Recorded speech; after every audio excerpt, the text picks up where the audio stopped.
एक लड़का था जिसका नाम था मोहन। मोहन के पड़ोस में एक बहुत ही सुंदर लड़की रहती थी।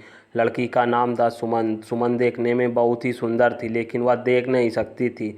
सुमन का बचपन में हादसा हो गया था, जिसके कारण उसकी आंखों की रोशनी चली गई थी। लेकिन मोहन सुमन को बहुत प्यार करता था। सुमन अपने आप से नफरत करती थी, क्योंकि वह अंधी थी, इसलिए वह हमेशा अपने आप को कोसा करती थी। लेकिन वह मोहन को दिल से चाहती थी। मोहन हमेशा सुमन के लिए कुछ भी करने को तैयार रहता था। सुमन को भी मोहन के साथ बहुत पसंद था। एक दिन मोहन ने सुमन से कहा, तुम जानती हो मैं तुमसे कितना प्यार करता हूँ। मोहन ने सुमन से कहा, मैं तुमसे शादी करना चाहता हूँ, क्या तुम मुझसे शादी करोगी?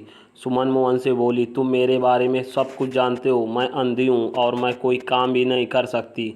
मोहन बोला, हाँ मैं जानता हूँ, लेकिन मैं तुमसे प्यार करता हूँ, इसलिए मैं तुमसे शादी करना चाहता हूँ। मैं तुम्हें कभी भी कोई शिकायत का मौका नहीं दूंगा, मैं हमेशा तुम्हारा ख्याल रखूँगा।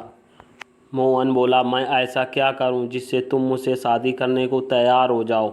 सुमन ने कहा, जब मेरी आंखें ठीक हो जाएंगी तब मैं तुमसे शादी करूंगी। यह सुनकर मोहन वहां से चला गया। दिन बीतने लगे। एक दिन मोहन ने अखबार में पढ़ा, अमेरिका से एक बहुत बड़े आंखों के डॉक्टर भारत आए हैं। मोहन ने अपने दोस्त की मदद से डॉक्टर से मिलकर सुमन की आंखों की जांच करवाई।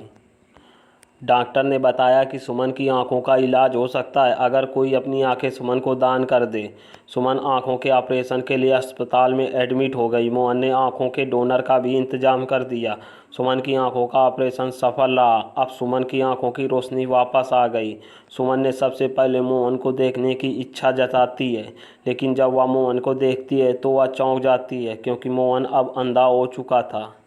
सुमन अब अपने वादे से मुकर जाती है और मोहन से शादी करने से इनकार कर देती है, क्योंकि मोहन अब अंधा हो गया था। मोहन की आंखों में आंसू आ गए और मोहन ने जाते समय बस इतना ही कहा कि मेरी आंखों का ख्याल रखना, क्योंकि मोहन ने ही अपनी आंखें सुमन को दी थी और अब वह खुद अंधा हो गया था, क्योंकि मोहन ने सुमन से सच्चा प्यार किया था और अब वह प्यार में सब कुछ हार बैठा।